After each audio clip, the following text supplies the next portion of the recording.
Euro 2008. L'Espagne remporte son premier trophée majeur depuis 44 ans. Et jusqu'en 2010, beaucoup de choses ont changé pour les internationaux qui évoluent désormais à un niveau de football exceptionnel. Car en 2009, le Barça de Pep Guardiola réalise le sextuplé avec en son cœur un trio magique, Xavi, Iniesta, Busquets et bien sûr le requin Carles Puyol en défense, devenu plus robuste que jamais. Et Gérard Piqué, le briseur de Coupe Davis, et le Real, de son côté, toujours coincé en huitième de finale de Ligue des Champions, peut compter sur ses cadors, Sergio Ramos, Iker Casillas et désormais Xabi Alonso, pour tenter de rivaliser avec le Barça. Sans oublier bien sûr celui qui n'a jamais déçu en sélection, David Villa, qui prendra une place essentielle après une saison où Fernando Torres se remettra très doucement d'une opération du genou. Au poste de sélectionneur, Luis Aragonès laisse sa place à Vicente del Bosque, et après une Coupe des Confédérations décevante et une fin de série record pour la Roja, celle-ci retourne en Afrique du Sud en 2010 et cette fois, sous le bruit des vuvuzelas, et à une heure où le sport espagnol brille de tous les côtés, l'épreuve reine du ballon rond attend désormais qu'un huitième nom vienne s'ajouter à la base de ce trophée en or. C'est la suite de notre série, voici comment l'Espagne a marqué le mondial 2010.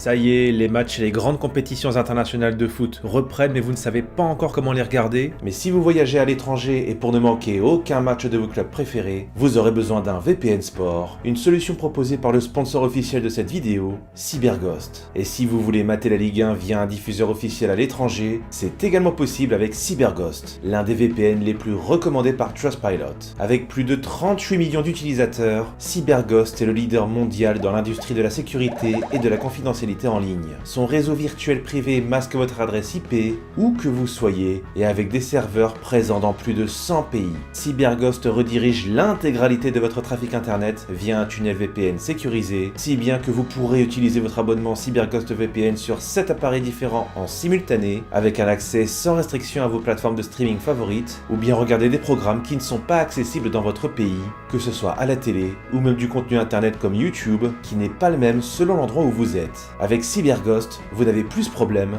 et ce sans que vos données personnelles ne soient conservées, via une interface conviviale, facile à utiliser et compatible avec Windows, Mac, iOS, Android, Smart TV, Linux et les consoles de jeux. Grâce à ce partenariat avec la chaîne, en cliquant sur le lien dans la description ou sur le QR code juste ici, vous obtiendrez un rabais de 83% sur CyberGhost VPN et 4 mois gratuits, une garantie de 45 jours satisfait ou remboursé, et le support technique en ligne 24 heures sur 24 seront là pour vous accompagner. Alors n'hésitez plus et profitez de l'offre CyberGhost. Et maintenant, c'est parti pour la vidéo.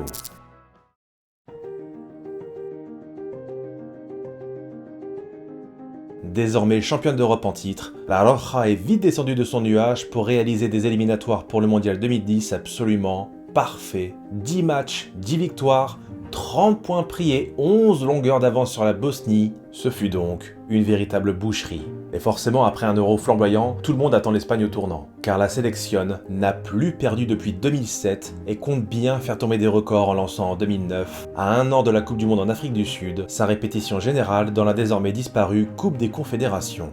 Le premier match face à la Nouvelle-Zélande est une formalité pour Torres qui inscrit un triplé en 11 minutes seulement. La Roja s'impose 5-0 et enchaîne ainsi son 33e match consécutif sans défaite, et ce sera en revanche plus poussif face au surprenant champion d'Asie, l'Irak. Petite victoire 1-0 lors du second match, avant de finir tranquillement le travail face au pays organisateur, l'Afrique du Sud. Victoire 2-0 aux dépens des Bafana Bafana. Un succès qui leur permet de devenir la première nation à signer un 15e succès d'affilée, faisant ainsi tomber le record de l'Australie, du Brésil et de la France. 15 victoires d'affilée à l'échelle d'une sélection nationale, pour vous donner une idée, c'est un an de victoire. Un an, vous gagnez tous vos matchs. C'est dingue. Et à l'occasion de cette demi-finale de Coupe des Confédérations, ils peuvent désormais devenir la première à enchaîner un 36e match sans défaite. Sauf que face aux États-Unis de Clint Dempsey, tout ne va pas se dérouler comme prévu. Le tiki-taka sombre dans son plus grand défaut, le ronronnement. Des passes à n'en plus finir et qui ne produisent rien, Les Américains, eux, se montrent beaucoup plus efficaces et s'imposent contre toute attente 2-0 face à l'Espagne. Fin de série, la Roja est éliminée aux portes de la finale. Plus tard, cette série de 35 matchs consécutifs sera battue par l'Argentine et l'Italie, mais cette déconvenue arrive à point nommé pour les Ibériques. La leçon est retenue, il faudra grandement se méfier des petits adversaires, car la route vers le mondial sera semée d'obstacles.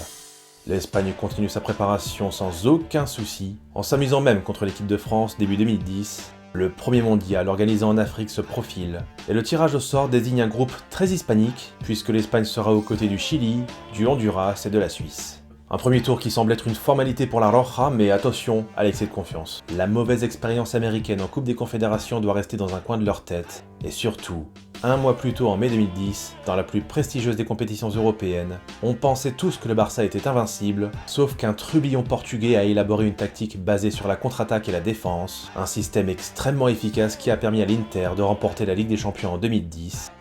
Oui, José Mourinho a réussi à vaincre le Barça et ses internationaux espagnols, et donne ainsi un message d'espoir à tous les opposants de la Roja qui vont grandement s'inspirer de l'Inter de 2010. Car celui-ci a prouvé une chose, le tiki-taka n'est plus insubmersible et commence tout doucement à être dompté par certains. Mais ce n'est pas tout. Certains cadres sont en méforme, Iniesta sort d'une saison très moyenne et Fernando Torres a subi une intervention chirurgicale au genou en avril 2010. Si bien que pour le début du mondial, El Niño est très court physiquement, mais Vicente del Bosque l'inclut néanmoins dans le voyage en Afrique du Sud. Mais dans quelle forme ? Heureusement qu'un attaquant barcelonais, Pedro Rodríguez, a pris de l'importance au sein de l'effectif catalan, ce qui lui vaudra une convocation pour le mondial.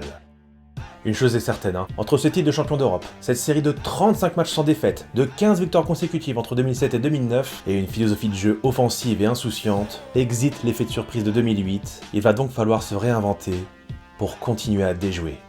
Tout le monde attend les Espagnols lors de ce mondial. Mais la troupe de Del Bosque en est-elle consciente en ce 16 juin 2010, où elle entre en lice face à la Suisse dans la splendide enceinte de Durban. Pour ce faire, le sélectionneur espagnol constitue une charnière 100% catalane, Puyol-Piqué, et accorde sa confiance aux mêmes latéraux qu'à l'Euro 2008, Capdevila à gauche et Sergio Ramos à droite. Mais plutôt que de jouer avec un seul regista, Del Bosque va en aligner deux, mais chacun dans son style, Xabi Alonso étant un profil plus traditionnel mais qui va bloquer et en même temps monter pour assister le maestro Xavi, tandis que Sergio Busquets est un regista beaucoup plus moderne, qui va jouer beaucoup plus bas avec des passes courtes ou des passes longues, avec devant lui trois milieux offensifs classiques, Iniesta, un peu juste physiquement mais qui démarre quand même aux côtés de David Silva, et David Villa sera seul en pointe en l'absence de Torres, trop court physiquement. Côté suisse, la Nati qui avait déçu lors de son Euro 2 ans plus tôt compte bien se rattraper et n'a strictement rien à perdre face à ce qui se fait de mieux en ce moment, son entraîneur Ottmar Hitzfeld ne souhaitant laisser aucun espace dans les 20 derniers mètres, car si son double rideau est assez compact, il parviendra à repousser les joueurs offensifs espagnols le plus loin possible de la cage de Benaglio.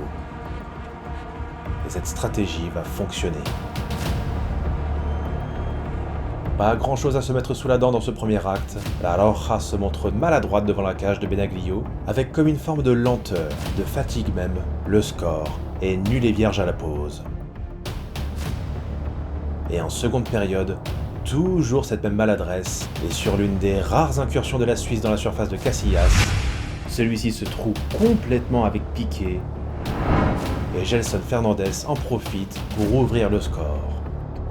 Stupeur à Durban, l'Espagne est menée 1-0, si bien que Vicente del Bosque abandonne son schéma à deux registas, Sergio Busquets et un David Silva très empruntés sortent, laissant leur place à Jesus Navas et Fernando Torres, mais malgré ces différentes tactiques, rien n'y fait. La Roja se montre incapable de cadrer. Même le missile de Xabi Alonso s'écrase sur la transversale. L'Espagne n'est pas du tout en réussite, et le scénario aurait même pu être bien pire puisqu'Erender Diok est tout proche de faire le break. Mal à l'aise et peu inspiré, l'Espagne rate son entrée dans le mondial et s'incline 1-0. Énorme sensation. Dans l'histoire des Coupes du Monde, jamais une équipe n'a réussi à être championne du monde en perdant le premier match. L'équipe qui s'en rapproche le plus c'est l'Argentine en 90 qui avait perdu d'entrée contre le Cameroun et qui a quand même atteint la finale, mais elle ne l'a pas remportée. Après, ce ne sont que des stats. Mais comme si ça ne suffisait pas, Iniesta sort sur blessure dans ce match et déclare forfait pour la deuxième journée face au Honduras. L'inquiétude est bien présente, puisque l'Espagne n'avait aucun rythme, aucune profondeur. Certains commencent même à dire que la période phase de cette équipe est terminée et qu'ils vont certainement prendre la porte dès le premier tour. Alors pour tenter de faire mentir ses détracteurs, la troupe de Del Bosque touche du bois et espère un bon résultat du Chili face à la Suisse afin de garder une chance de se qualifier. Et c'est fait. Les hommes de Bielsa ont vaincu la Nati et si l'Espagne bat le Honduras, elle se relancera dans ce groupe. Deux changements ont été opérés dans la composition, Jesus Navas est désormais titulaire à la place de David Silva, et Fernando Torres effectue son retour en pointe de l'attaque, comme à l'Euro 2008, et ce en l'absence d'Andrés Iniesta.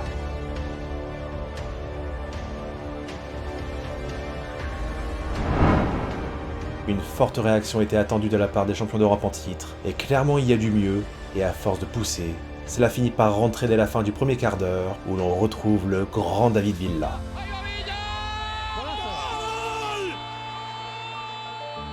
Quel chevaucheur en solo et quel but! Raiola ouvre son compteur dans ce mondial, mais ne s'est toujours pas débarrassé de son manque de réalisme devant le but. L'avantage pourrait être beaucoup plus large, mais on en reste à 1-0 à la pause. Je pense qu'à la mi-temps, les supporters espagnols peuvent être soulagés. Certes, en face à le Honduras, c'est très faible, mais peu importe. Ce qui compte avant tout, là, c'est de se rassurer. Et au retour des vestiaires, David Villa, absolument indispensable à cette équipe, lui offre un filet de sécurité. 2-0, et à l'heure de jeu, pénalty pour l'Espagne suite à cette faute sur Navas dans la surface. David Villa a donc l'occasion de signer le coup du chapeau. Aïe, c'est à côté, on en reste à 2-0, ce sera le score final. Cette Roja n'est pas totalement remise du coup d'arrêt subi face à la Suisse, mais se relance complètement dans la course à la qualification. Et attention, car avant le choc face au Chili, l'Espagne est encore loin d'être sortie d'affaire et on peut très bien se retrouver avec 3 équipes à 6 points dans ce groupe pour se qualifier et décrocher la première place afin d'éviter le Brésil en 8e de finale. Les coéquipiers de Xavi et Iniesta doivent impérativement battre le Chili. Dans la capitale sud-africaine à Pretoria, Iniesta signe son retour dans le 11 titulaire et va s'insérer à droite dans un 4-3-3 avec Torres en pointe et Villa à gauche. Le Valencien va donc entrer dans la profondeur afin d'utiliser sa technique absolument étourdissante face à des Chiliens qui ont remporté leurs 2 premiers matchs. Pas le choix dans cette rencontre, il faut attaquer. Et sur une sortie risquée du gardien sud-américain Claudio Bravo, David Villa réalise un énième coup de génie.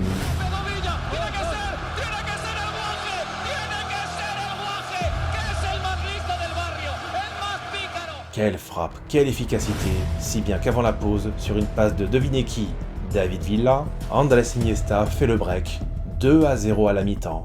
Et des Chiliens qui vont terminer à 10 après l'exclusion du futur champion de France montpelliérain, Marco Estrada, pour un second jaune sur cette semelle, franchement totalement involontaire. Une décision très sévère, l'Espagne peut remercier l'arbitre. Mais malgré leur infériorité numérique, en seconde période, les Chiliens ne se laissent pas faire et Millar, sur ce ballon dévié, réduit l'écart à 2-1. Pendant que la Suisse est tenue en échec par le Honduras, les Espagnols ralentissent la cadence en seconde période afin de conserver leur avantage. Aucune prise de risque, l'enjeu est trop important. Après avoir mal démarré, l'Espagne redore son blason et termine en tête de son groupe grâce à une meilleure différence de but. Suivi de près par son adversaire du jour, le Chili, la Suisse, elle, est éliminée. Bon, on était certainement loin de s'imaginer que ce serait aussi dur pour les Espagnols dans ce groupe, mais l'Espagne est bien vivante dans ce mondial et va éviter en plus le Brésil en 8e de finale. Néanmoins, ce ne sera pas un match facile face à un autre cador, le Portugal de Cristiano Ronaldo. Une Seleção difficile à déceler dans ce mondial, d'abord tenue en échec par la Côte d'Ivoire avant d'enregistrer un carton face à la modeste Corée du Nord et d'être à nouveau muette, cette fois face au Brésil. Au Greenpoint Stadium du Cap, les hommes de Carlos Queiroz sont à la frontière de leur superbe équipe des années 2000 et une période plus délicate à venir, d'autant que Cristiano Ronaldo est en méforme dans ce mondial, avec qu'un seul but inscrit face aux Nord-Coréens. De son côté, Vicente Del Bosque reprend les mêmes que face au Chili et accorde de nouveau sa confiance à Fernando Torres, mais une fois de plus, El Niño n'est que l'ombre de l'attaquant décisif et tueur qu'il fut autrefois. Dans un choc sans saveur, à l'image d'un mondial où la moyenne de buts est en chute libre par rapport aux éditions précédentes, ce 8e de finale entre l'Espagne et le Portugal ne fera pas d'étincelle. La Roja semble dominer ce choc sans pour autant trouver la faille, et à l'heure de jeu, Fernando Torres sort, remplacé par l'avant-centre de Bilbao, Fernando Llorente, lequel affiche beaucoup plus d'enthousiasme. Ce changement fait du bien à l'Espagne, pendant que Casillas affiche une concentration à tout instant. À la 63e, David Villa en 2 temps met l'Espagne devant.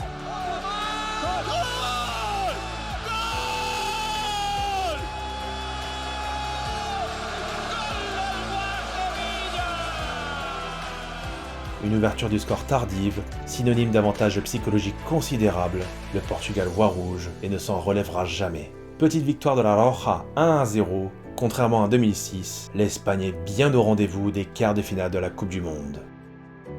Finalement, la défaite face à la Suisse n'était qu'un faux départ. Il faut désormais se préparer à la dernière ligne droite qui commence au Ellis Park de Johannesburg, un lieu habituellement consacré au rugby, où les Espagnols retrouvent une équipe surprise à ce stade de la compétition, le Paraguay de Nelson Valdés et Oscar Cardoso, tombeur du Japon au tour précédent après avoir terminé premier de sa phase de poule devant l'Italie.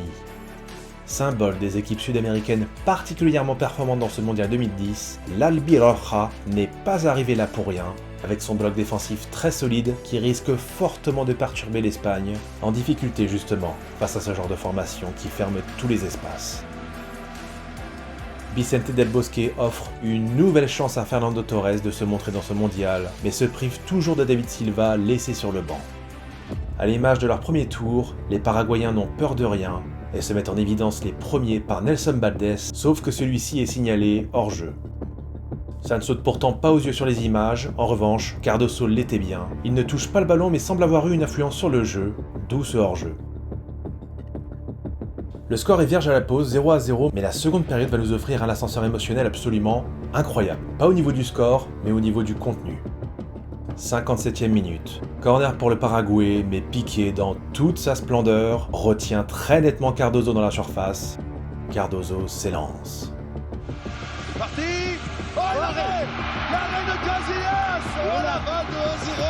Quel bel arrêt de Casillas. Premier tournant dans ce match. Mais tout de suite dans la foulée, le défenseur paraguayen Alcaraz bouscule David Villa dans la surface, penalty cette fois pour l'Espagne. Le tireur habituel de coup de pied arrêté, Xabi Alonso, s'élance. Sauf que l'arbitre guatémaltèque siffle, des joueurs espagnols sont rentrés dans la surface avant que le ballon ne soit touché. C'était pourtant plus flagrant sur le penalty paraguayen, qui en plus a été arrêté mais rapidement bloqué par Casillas, si bien que les joueurs de champ espagnols n'ont pas pu profiter de leur position avantageuse. Bref, l'arbitre guatémaltèque a dû se dire que sur le prochain penalty, il se devait d'être plus vigilant. Deuxième chance pour l'Espagne. C'est incroyable. Il a pas vu. Il redonne pénalty dans le corner. C'est énorme. Incroyable. Ça ne passe pas sur la deuxième tentative. En revanche, un autre penalty aurait dû être accordé pour cette grossière faute du gardien sur Fabregas, mais rien n'est signalé. Toujours 0-0 dans un match absolument passionnant. La pression monte dans ce quart de finale, et alors que nous approchons des 10 dernières minutes,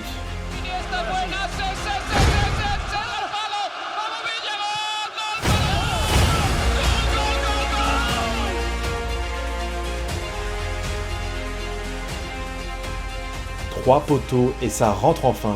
Les Ibériques explosent de joie après 80 minutes tendues jusqu'au bout. Mais attention, ce n'est pas fini, car les Paraguayens ne lâchent rien.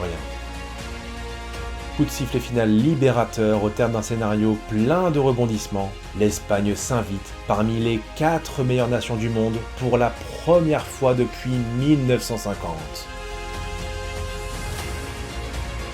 Et 60 ans après, les protégés de Vicente Del Bosque peuvent écrire l'histoire en demi-finale face à une équipe extrêmement impressionnante dans cette édition 2010, l'Allemagne. Depuis 2008, la Mannschaft a bien changé, beaucoup plus puissante et totalement insouciante avec sa nouvelle vague de joueurs pour la plupart binationaux, Jérôme Boateng, Sami Khedira, Mesut Özil et surtout Thomas Müller, sauf que ce dernier, meilleur buteur du mondial et auteur principal du massacre argentin en quart de finale, est malheureusement suspendu pour ce choc face à l'Espagne. Thomas Müller est donc remplacé mathématiquement par le milieu de terrain Piotr Trochowski, mais il reste d'autres profils importants tels que Bastian Schweinsteiger, Lukas Podolski ou encore Miroslav Klose, la Mannschaft étant privée de Ballack, blessé juste avant ce mondial. Vicente Del Bosque, lui, va préférer le Barcelonais Pedro à Fernando Torres, le Catalan va s'insérer aux côtés de l'inévitable David Villa, et dans l'arène de Durban, là où ils avaient justement perdu contre la Suisse, c'est l'Espagne qui prend cette fois l'ascendant.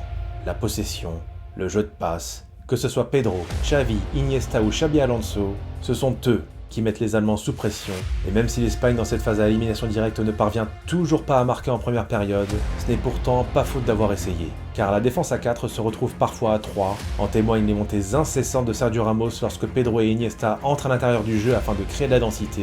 Cette équipe tente de brouiller les pistes, de changer de côté très souvent, et ce, sous le regard très attentif du maestro, celui par lequel tous les ballons passent, Monsieur Xavi. On a l'impression que c'est tellement facile, mais en fait, telle est la marque de ces génies pourtant hauts comme 3 pommes, mais tellement doués techniquement et tactiquement. Alors oui, il n'y a pas de but à la pause dans ce match fermé, et c'est normal, nous sommes dans un round d'observation. L'Espagne est désormais devenue une équipe expérimentée dans ces moments de vérité, et a su se saisir à travers les dernières années d'une vertu qui n'est pas toujours facile à acquérir pour les footballeurs, la patience. Et même en seconde période, quand les milieux régalent, hélas, David Villa n'a pas senti le coup venir et se lance trop tard pour reprendre ce ballon. Et que les Espagnols soient rassurés, derrière, Casillas est maître de sa cage. Patience encore, car une opportunité va se présenter sur ce corner tiré par Xavi à la 74e.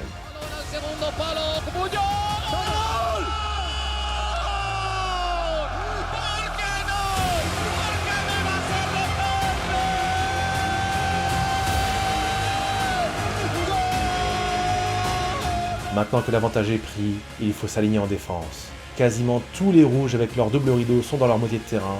L'Espagne est aux portes de sa première finale de Coupe du Monde et après 3 minutes de temps additionnel absolument irrespirable, la tension laisse place à la joie.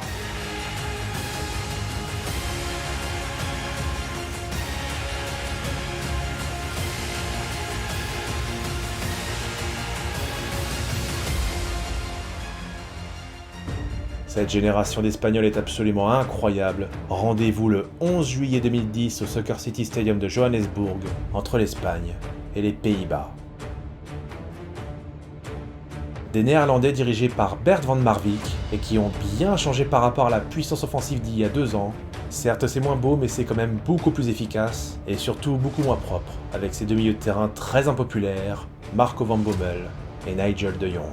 Il n'empêche qu'offensivement, cette équipe en jette sur le papier, et face à cette peur de tous ses attaquants, d'un côté comme de l'autre, cette finale s'annonce fermée.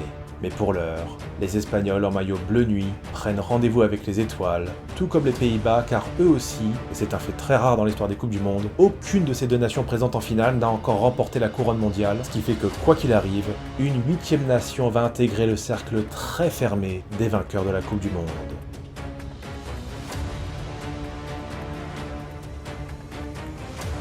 Et d'entrée, on sait déjà que l'arbitre anglais, M. Howard Webb, va avoir beaucoup de travail. Et à la demi-heure de jeu, son manque de lucidité va lui coûter très cher. Énorme faute de Nigel de Jong, sanctionné uniquement d'un carton jaune. Mais comment est-ce possible? Je ne voulais pas tuer la finale si tôt. Sauf que M. Webb se trompe de coupable. C'est pas lui qui aurait tué la finale, c'est Nigel de Jong. Et ça aurait été tant pis pour lui. Que ce soit à la 35e, à la 90e ou même à la première minute de jeu, une faute comme ça, même à 30 secondes, c'est rouge. Ah, je me rappelle, devant ma télé, j'en croyais pas mes yeux. Pas de but à la pause, et à l'heure de jeu, grosse frayeur pour les Espagnols. Robben perd son face-à-face, Casillas est décidément royal. Et même lorsque Robben trouve la profondeur une seconde fois, l'intervention de Puyol, à la limite de la faute, permet à Casillas de se saisir du ballon juste à temps. Un geste défensif déterminant. Certes, Puyol a bien failli franchir la ligne, mais il a lâché Robben au bon moment, juste avant de se faire sanctionner. Diaboliquement efficace. Pas de but à la fin du temps réglementaire. Au terme d'une finale d'un ennui mortel, personne n'attend cette prolongation avec impatience, sauf les supporters néerlandais et espagnols.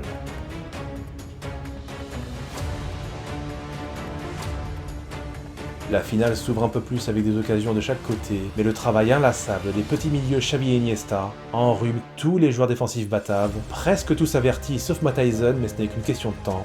La défense des Oranges est en sursis, jusqu'à cette 108e minute où Johnny Heitinga est exclu. Il ne reste que 4 minutes avant la séance des tirs au but, quand soudain...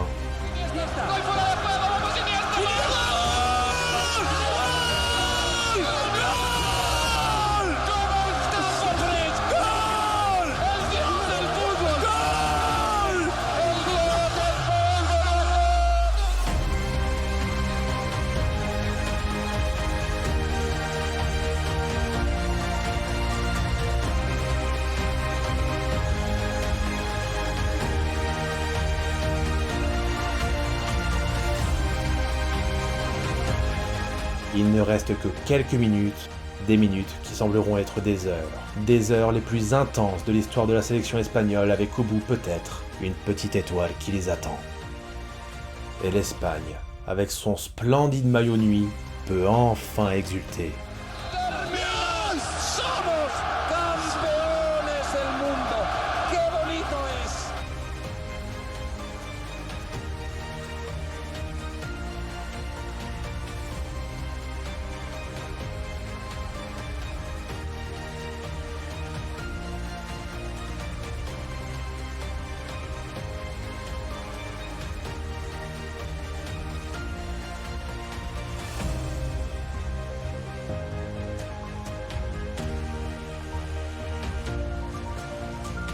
L'Espagne n'inscrira que 8 buts seulement lors de ses 7 rencontres du Mondial 2010, bien loin de la machine offensive que son jeu ne le laissait entendre.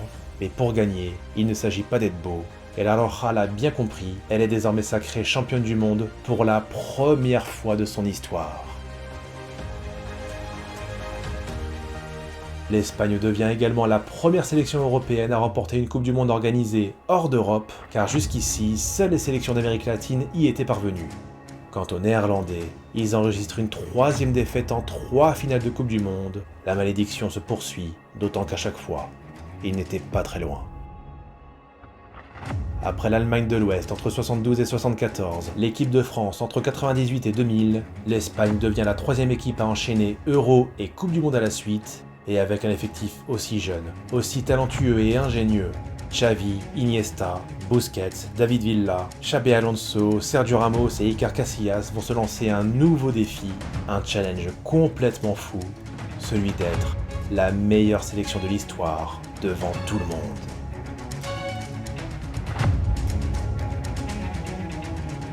C'est dur de gagner pour la première fois quand on n'en a pas l'habitude, et c'est tout aussi dur de continuer à gagner quand vous avez tout raflé. C'est de plus en plus dur chaque année, parce que la victoire est de plus en plus dure à obtenir.